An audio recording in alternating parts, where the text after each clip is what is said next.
Alchemy capital management के fund manager आलोक अग्रवाल जुड़े हैं, जिनके पास इन्वेस्टमेंट में करीब 22 साल का अनुभव है। आलोक ने पहले डॉयच एसेट मैनेजमेंट के साथ भी काम किया और पहले और भी काफ़ी फर्म्स के साथ जुड़े रहे हैं। आलोक जी, गुड मॉर्निंग। जीएसटी कट एक मैसिव रिफॉर्म, एक तोहफा सरकार की तरफ से। अब आप इसको कैसे देख रहे हैं? क्या ये जो मार्केट में इतने समय से एक अंडर परफॉर्मेंस चल रही है, इसको ख़त्म करने में एक बड़ा ट्रिगर हो सकता है? हाँ, गुड मॉर्निंग अनुज। बिल्कुल सही। जब से पीएम ने इंडिपेंडेंस डे स्पीच में कहा था कि जीएसटी रेट कट्स हो सकते हैं, तब से एक्सपेक्टेशंस डेफिनेटली थी मार्केट्स में कि एटलीस्ट कंजम्पशन को बूस्ट करने के लिए काफ़ी रेट्स कट होंगे। एंड जो अनाउंसमेंट आई रात को वो काफ़ी हद तक एक्सपेक्टेशंस के लाइन पे ही थी। इनफैक्ट कुछ महीनों पहले जब बजट में भी उन्होंने डायरेक्ट टैक्स में भी जब 12 लाख तक की लिमिट पे नो टैक्स किया, वो भी काफ़ी हद तक हाउस होल्ड्स के खर्चे हैं उनको कम करने के लिए कोशिश की गई। तो कंजम्पशन को बूस्ट करने की कोशिश डेफिनेटली रही है गवर्नमेंट की। एंड ये काफ़ी हद तक सक्सेसफुल रहेगा। कहते हैं कि जो इकोनॉमिक्स में भी दैट इनडायरेक्ट टैक्सेस का मल्टीप्लायर इफेक्ट ज़्यादा बड़ा होता है। तो इस बार जो कट्स आए हैं जीएसटी के उस पर उससे डेफिनेटली इम्पैक्ट होगा positively on growth. And overall volume Uptake जरूर बढ़ना चाहिए। कंजम्पशन ने काफ़ी शानदार आउट परफॉर्मेंस दिखाई है, लेकिन पिछले एक महीने से आ, क्या इतनी बड़ी रैली के बाद भी ये स्पेस ओवरवेट रहने वाली स्पेस है? क्या यहाँ पर आप अभी भी अपने पोर्टफोलियो में ऐड ही करेंगे? हाँ, बड़ा अच्छा पॉइंट है ये अनुज के। जब 14 तारीख से अभी तक देखें तो जहां मार्केट्स 1% ऊपर हुए हैं, ये सारे सेक्टर्स कुछ 6 से 9% ऊपर ऑलरेडी हो चुके हैं आज की रैली को मिलाकर। तो FMCG, consumer durables, consumer discretionary and auto index, तो जो काफी हद तक अर्निंग्स का नियर टर्म इम्पैक्ट था, लार्ज एक्सटेंट तक वो प्राइस में आ चुका है। लेकिन आगे चल के अगर वॉल्यूम ज्यादा बढ़ पाए और बिकॉज प्राइसेस कट होने की वजह से इलास्टिसिटी होती है इन सब चीज़ों में, तो उसके वजह से अगर वॉल्यूम अपटेक ज़्यादा हो पाया और अगर जॉब अपॉर्चुनिटीज बढ़ पाई तो उससे इम्पैक्ट ज़्यादा होगा। विद इन कंजम्पशन हमारा व्यू अभी भी ज़्यादा पॉजिटिव कंज्यूमर डिस्क्रिशनरी की तरफ है, ऑटो सेक्टर की तरफ है।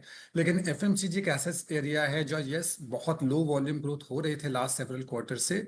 इस बार कुछ क्वार्टर शायद इस प्राइस कट की वजह से बेटर वॉल्यूम ग्रोथ आ जाए, लेकिन जो एक हायर अर्निंग्स ग्रोथ होती है वो काफी मिसिंग है उस सेक्टर में। तो एफएमसीजी पे उतने पॉजिटिव नहीं है। लेकिन बाकी जो डिस्क्रिशनरी सेक्टर्स हैं रिटेल से लेके ऑटो तक, वहां पे काफी पॉजिटिव है। अरे आलोक जी नमस्कार, वीरेंद्र बोल रहा हूँ। ऑटो में भी कई थीम हैं। एक ये जीएसटी का बेहतरीन मॉनसून, सबसे अच्छा मॉनसून अगर आप देखें तो। आप ऑटो में passenger vehicle segment, commercial vehicle segment या टू व्हीलर किस पे फोकस करना चाहेंगे? वो कंपनियां जिनके पास ट्रैक्टर डिवीज़न भी है, आप क्या रूरल थीम को भी कैप्चर करना चाहेंगे? आपका चुनाव क्या होगा, झुकाव किस में होगा ऑटो में ही? नहीं, ऑटो सेक्टर में भी ज्यादा झुकाव तो उनके तरफ ही है जहां पे ग्रोथ ज्यादा आ पा रही है। तो जिनके ईवी मॉडल ज्यादा सक्सेसफुल हो पा रहे हैं वहां ग्रोथ ट्रेजेक्टरी काफी बेटर है। और इंडिया में राइट नाउ अभी भी जो मिड साइज एसयूवीज हैं उनकी सेल ज्यादा है बजाय कि जो स्मॉलर कार्स होते हैं। हालांकि जीएसटी बेनिफिट स्मॉलर कार्स को भी है। एक सरप्राइज एलिमेंट जरूर आया कि जो एसयूवीज या लार्जर कार्स हैं वहां पे भी इफेक्टिव जीएसटी रेट कम हो गई है। तो जहां पे एसयूवी सेगमेंट और ईवी सेगमेंट बेटर कर रहे हो वो सेगमेंट ज्यादा बेटर है। And yes, tractors and rural segment के लिए ये ग्रोथ ईयर हो सकती है जिसके वजह से दैट सेगमेंट, वो सेगमेंट भी काफी अच्छा कर सकता है इस साल। इस बीच क्या कोलैप्स है जनाब। Look at Nifty now 24,850। तो हम अगर देखें तो हम मॉर्निंग हाई से, अनुज ये वो जो था ना सेशन, मैं डेट नहीं कैलकुलेट कर पा रहा हूँ, 15 नहीं, 15 16 17 18 19 तारीख, कुछ वैसा ही ये बाजार हायर लेवल से प्रॉफिट लेने को आतुर सा है ना अनुज? हाँ, थोड़ा सा हायर लेवल पे टिकने को तैयार नहीं है, ये दिक्कत तो है। और इसमें एक बड़ी दिक्कत एफआई सेलिंग की भी है। इनफैक्ट आलोक जी, ये एक और सवाल मेरा आपसे, क्योंकि मार्केट में कोई भी रैली अब टिकती नहीं है, ये क्यों हो रहा है? और क्या ऐसा एफआईएस को तंग कर रहा है हमारी मार्केट को लेकर, जो इस तरीके की सेलिंग लगातार रही है? अनुज, अगर अब थोड़ा सा जूम आउट करें जो करंट न्यूज के अलावा भी हैं, तो अगर अर्निंग सीजन पर भी फोकस करें, इस बार की जो अर्निंग सीजन रही, निफ्टी 500 ने 10% की अर्निंग्स ग्रोथ दी है, जो कि पिछले 5 क्वार्टर से हाईएस्ट है। अब 10% अर्निंग्स ग्रोथ बहुत अच्छा नंबर नहीं होता। और जो मेन इंडेक्स है, जो निफ्टी इंडेक्स है, उसमें तो पिछले 5 क्वार्टर से सिंगल डिजिट अर्निंग्स ग्रोथ रही है। अब जबकि आपके वैल्यूएशंस हिस्टोरिकल एवरेजेस से 10-15% ऊपर हो और इमर्जिंग मार्केट से रिलेटिवली कम हो, और इमर्जिंग मार्केट से थोड़े और महंगे हो, तो अर्निंग्स ग्रोथ नंबर्स को पिकअप होना बहुत ज़रूरी होता है। ऐसे समय पर जब टैरिफ्स इंडिया पर ज़्यादा लगाए गए, तो आप थोड़ा थोड़ा नेगेटिव व्यू पे आ जाते हैं, जिसके वजह से एफआई सेलिंग भी देखी जा रही है। तो जब तक ये अर्निंग्स ग्रोथ इंप्रूवमेंट ना आए, तब तक ये थोड़ी इशू रह सकती है। और जिस सेगमेंट्स में अर्निंग्स ग्रोथ है, दैट्स वाई वो सेगमेंट ज़्यादा बेटर करते हैं। और जो सेगमेंट्स एटलीस्ट 12-15% करके ग्रो कर पाए, उन सेगमेंट्स पे व्यू पॉजिटिव रहता है। अच्छा आलोक जी, ये मेटल्स को आप कैसे ट्रीट कर रहे हैं? चाइना अगर थोड़ा सा इनके प्रोडक्शन पे स्लो डाउन करता है, मेटल्स और एक मेटल्स की साइकिल होती है, सिक्लिकल नेचर होता है, आपको उस जोन को, उस दौर को खेलना पड़ता है। क्या मेटल्स क्या किसी एक सस्टेनेबल रैली के एक फेज के लिए प्रिपेयर कर रहे हैं? क्या सर्कमस्टेंसेस हैं इनके हक में? काफी हद तक सर्कमस्टेंसेस इनके फेवर में आ रहे हैं। मेटल्स में 2 सेगमेंट हैं, प्रेशियस मेटल्स और एक रेगुलर जो इंडस्ट्रियल मेटल्स है। प्रेशियस मेटल्स तो डेफिनेटली जो ग्लोबल फाइनेंशियल्स की कंडीशन है, उसके बेसिस पर काफी पॉजिटिव ट्रेजेक्टरी ऑलरेडी है। लेकिन जो इंडस्ट्रियल मेटल्स हैं, स्पेशली एल्यूमिनियम एंड कॉपर पे, जहाँ इंडस्ट्रियल डिमांड भी ज़्यादा है और इनकी जो ओवरऑल सरप्लस है इन टर्म्स ऑफ इन्वेंट्री, वो कोई बहुत ज़्यादा नहीं है। और जबकि अब हर जगह की जो पहले जो ग्लोबलाइजेशन था, अब वो ग्लोबलाइजेशन कम हो रहा है, लोकल प्रोडक्शन ज़्यादा बढ़ रहे हैं। तो हर किसी को अपने अपनी मैन्युफैक्चरिंग कैपेबिलिटीज़ बढ़ानी पड़ रही है। तो नेट डिमांड बढ़ रही है इन मेटल्स की, और ऐसे में ज़रा सा भी प्रोडक्शन कट होना, ऐसे में उस कमोडिटी के बैलेंसेस को फेवर में चेंज कर सकता है प्राइसिंग पॉइंट ऑफ व्यू से। इसलिए सेक्टर काफ़ी पॉजिटिव पोजीशन पे आ चुका है।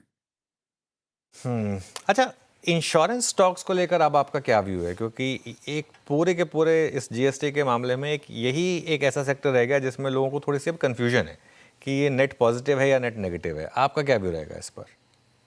देखिए, अल्टीमेटली तो ये नेट नेट पॉजिटिव है कि ओवरऑल इंश्योरेंस पे, जहाँ पे 18% की जीएसटी लग रही थी, अगर वो अब जीएसटी नहीं लगती है, तो नेट नेट अमाउंट तो जो पेबल है एक इंश्योरर के लिए, वो इंश्योर्ड के लिए, वो काफ़ी हद तक कम हो जाती है। तो उससे नेट इफेक्ट तो डिमांड पे पॉजिटिव आएगा ही आएगा। तो अब ये ज़रूर है कि इसमें और क्या फर्दर रिकवरी हो सकते हैं, और कोई और चार्जेस वगैरह नहीं हो। बट ओवरऑल पॉजिटिव तो डेफिनेटली है सेक्टर के लिए।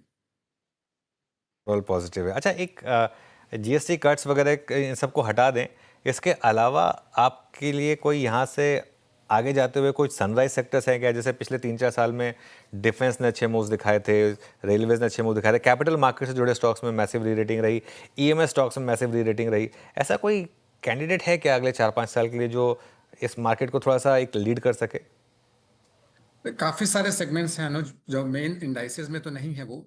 जैसे कि आपने कहा, कैपिटल मार्केट्स में तो फुल प्ले, एक्सचेंजेस से लेके वेल्थ मैनेजर्स, एसेट मैनेजर्स और ब्रोकर्स तक भी, वो फुल सेगमेंट में काफी हद तक पॉजिटिव है। क्योंकि जो इंडिया की पर कैपिटा इनकम बढ़ रही है, जो India as a country of saviours से कंट्री ऑफ इन्वेस्टर्स बनते जा रही है, और उसका पूरा का पूरा बेनिफिट इस कैपिटल मार्केट प्लेस को मिलता है, वो कंटिन्यूड है।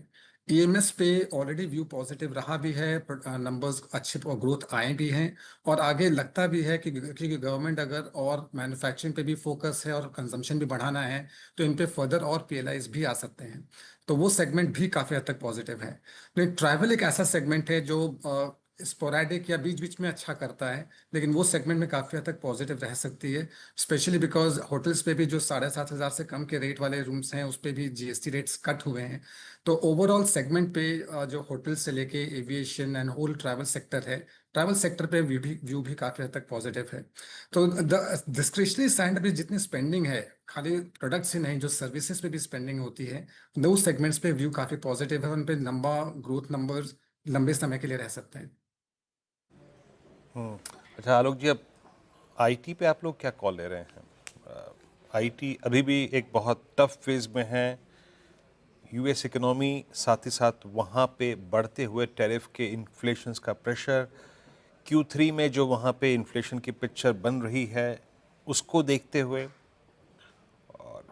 एक जियोपॉलिटिकल टेंशन, हमारे यूएस से संबंध, उसको भी देखते हुए आपका आईटी पे व्यू क्या है? अच्छा, एक पैनल के जो हमारे बहुत सारे विशेषज्ञ हैं, उनका झुकाव थोड़ा सा मिड कैप आईटी की तरफ है, जो कि ज़्यादा प्रिपेयर्ड हैं एआई से टक्कर लेने के लिए या फिर एआई से अपना तालमेल बिठाने में? आपका झुकाव कैसा है आईटी की तरफ और with in IT mid cap IT की तरफ? जैसा वीरेंद्र आपने कहा, मेन आईटी सेक्टर को देखें तो उनके लिए ना हेडविंड्स बहुत ज़्यादा हैं सर पे।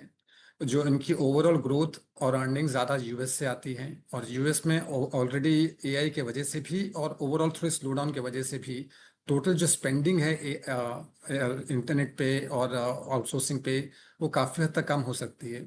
और जो स्पेंडिंग होनी है उसका लार्जर लायन शेयर जाएगा एआई को लेकर, जिसमें इंडिया के सर्विसेज, इंडियन कंपनीज के सर्विसेज उतने ज़्यादा हाई नहीं है। तो इसलिए हमारा जो एड्रेसेबल मार्केट है उसमें ज़्यादा ग्रोथ नहीं है, जिसके वजह से मोस्ट ऑफ दिस कंपनी जो आप देखेंगे पूरा सेक्टर ही 8-10% से ज़्यादा अर्निंग्स ग्रोथ ला नहीं पाता, और जबकि वैल्यूएशंस अपने एवरेजेस से ऊपर में है।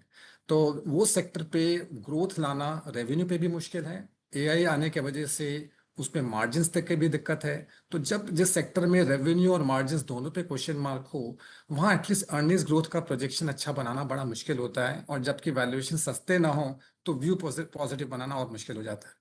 और जैसा आपने कहा मिड कैप आईटी, कुछ कुछ मिड कैप आईटीज ऐसे हैं जो जिस जिस सेगमेंट्स में हैं उन सेगमेंट में कुछ पॉजिटिव ट्रेजेक्टरीज रह सकती है। जैसे कोई कुछ कंपनीज ऑटो टेक में हैं जहां उनके डिमांड और ऑर्डर्स काफ़ी अच्छे से बढ़ रहे हैं।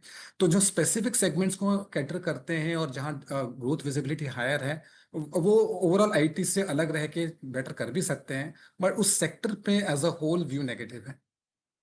ऑलराइट आलोक जी, बहुत बहुत शुक्रिया आज हमारे साथ जुड़ने के लिए और आपने सारे व्यूज़ हमें हमें प्रोवाइड करने के लिए। आगे बढ़ते